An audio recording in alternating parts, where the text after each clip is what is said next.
describe where they're going to be in 10 years, list their accomplishments, imagine what 10 years would look like and what would a journalist interview you about, and then draw a picture of yourself in 10 years. And so what this is allowing them to do, again, is to dream and to have something physically to take away from that process.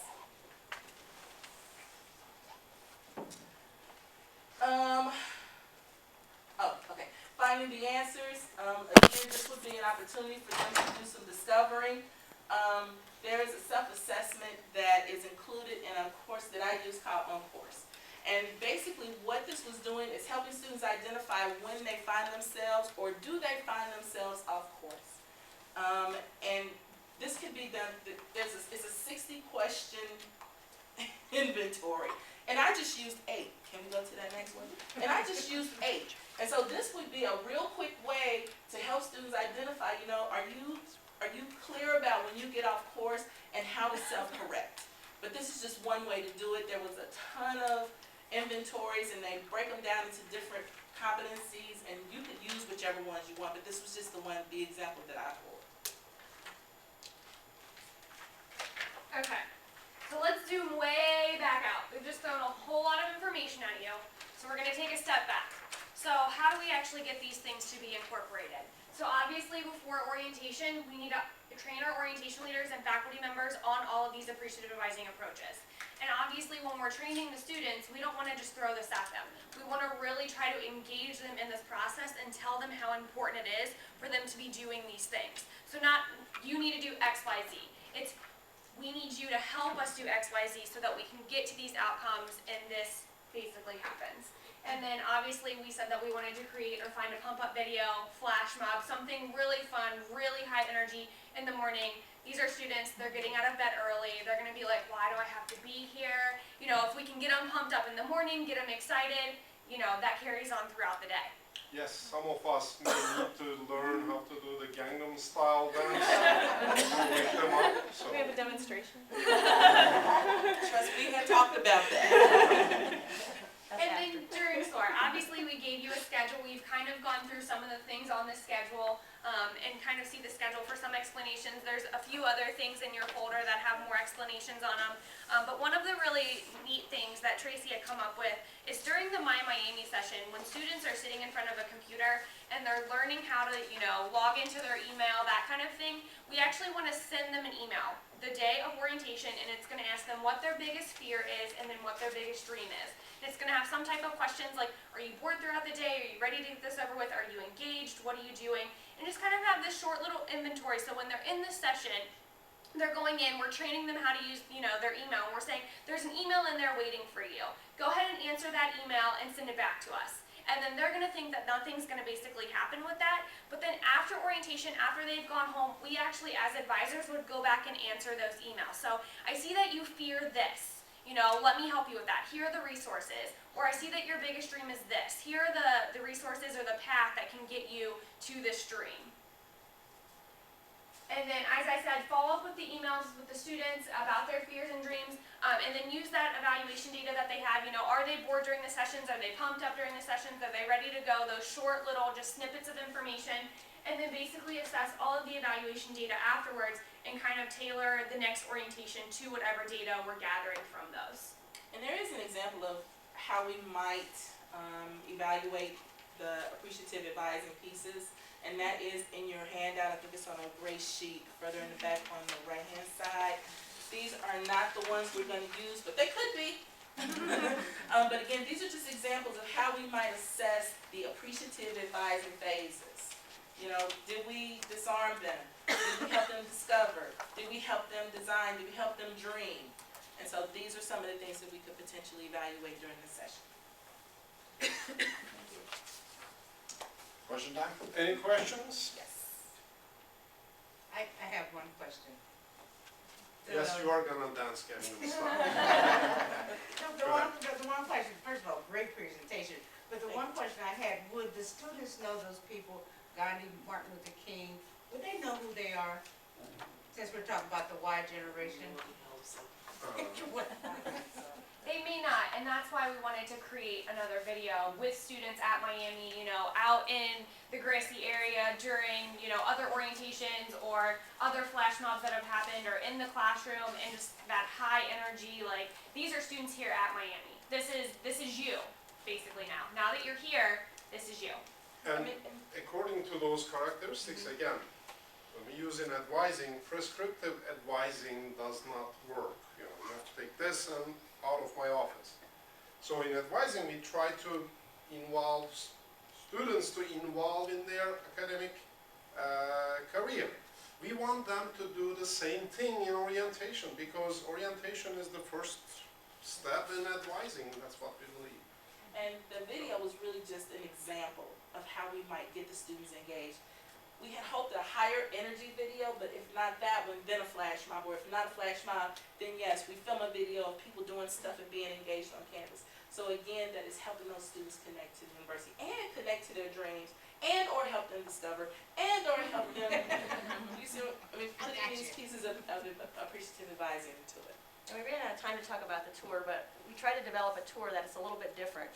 We're gonna have QR codes on all the buildings, so a student with a smartphone can go and take a picture of that and be told what's in that building, what classes are in there, what resources are in there. Another suggestion is to have the students take a picture of their orientation group in front of the building where they can seek free tutoring, where they can go to academic advising, and list the things that are in there. So they'll have this checklist of the tour, and they come back and they bring their checklist back, and then they're eligible to win prizes and that kind of stuff. So it's an active kind of thing. They go to the gym and take a picture of somebody doing push-ups on the gym floor. You know, just things to engage them and get them active. And so it's not just somebody talking at them all day long.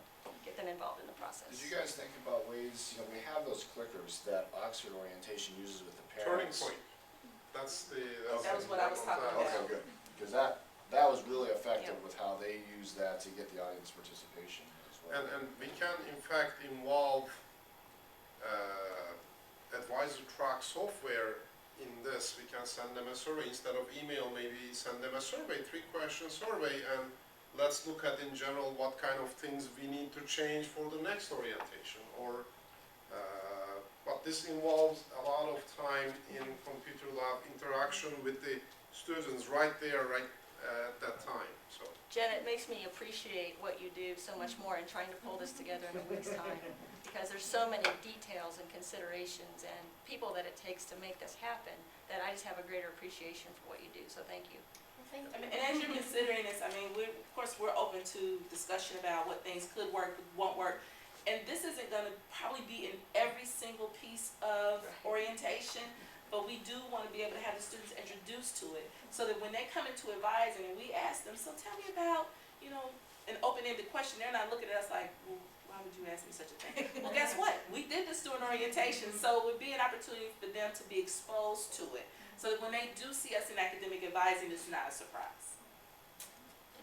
The question for you two, you know, we've for years off and on talked about the summer reading program.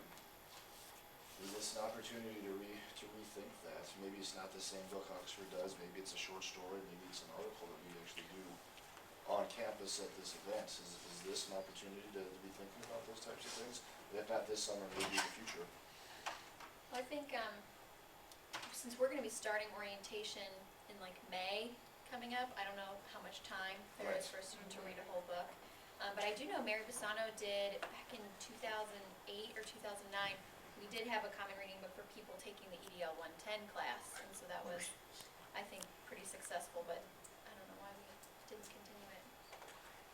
Yeah, it seems like if it was connected to a class, that would probably be more successful. I don't know how much, because of course summer reading, there's a whole separate day where you work on that. It's not Then we'd have to folded into, right, you redesign know. that, but it's some sort of common academic experience I that think could that's a great carry thing. the link between orientation and the classroom.